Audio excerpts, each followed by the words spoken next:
اليوم نقدم لكم طاجين اللحم بالجلبانة والقرنون. يجي الله مجمر على قانيه. وهذه الوصفة 100% جزائرية، وهذا هو الطبق الأصيل اللي ما فيهش الإضافات. تبعي نحن انتي تعرفي الوصفة. اليوم راح ندشن الطاجين تاعي جديد اللي شريته قبل رمضان وراح نطيب فيه هذا الطبق. يلزمنا اللحم ولا دجاج اللي عندك، جلبانة وقرنون كانوا كونجلي وخرجتهم من الكونجيلاتور، حبيبة بصل كبيرة مسكرفجة، الزيت، فلفل الكحل، قرفة تاع الغبرة والقرفة تاع العود، السمنينة ما عندكش معليش الزبدة، الملح وزعفران اختياري. وهادو في لافان نقول لك واش نديرو بهم.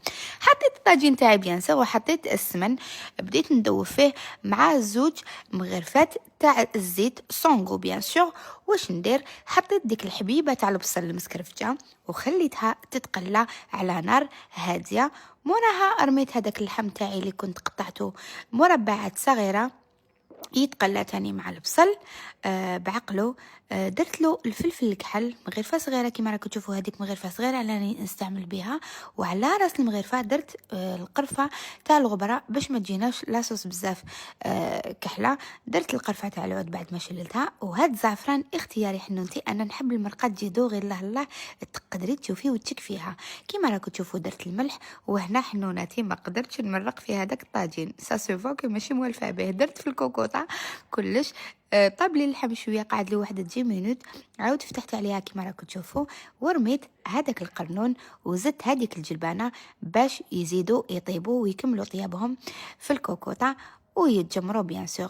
غلقت عليه مده واحد 10 دقائق، عاود رجعت له لقيت القرنون تاعي طاب لي مع الجلبانه. وهنا نعطيكم السر، تحكمي نص حبيبه قارص مع البيض والمعدنوس. هنا درت كاس تاع الماء كما راكم تشوفوا صغيور، حبيبه بيض، المعدنوس واحد نص ربطه ونص عصير ليمونه. خلطت مليح وعقدت به الطاجين تاعي باش يجيني. علاش درت الماء البنات؟ باش ما يجينيش كي لي فريتوملات من الفوق محجره هذيك البيضه، يجي بنين ويجي عاقد وخاتر وبنا.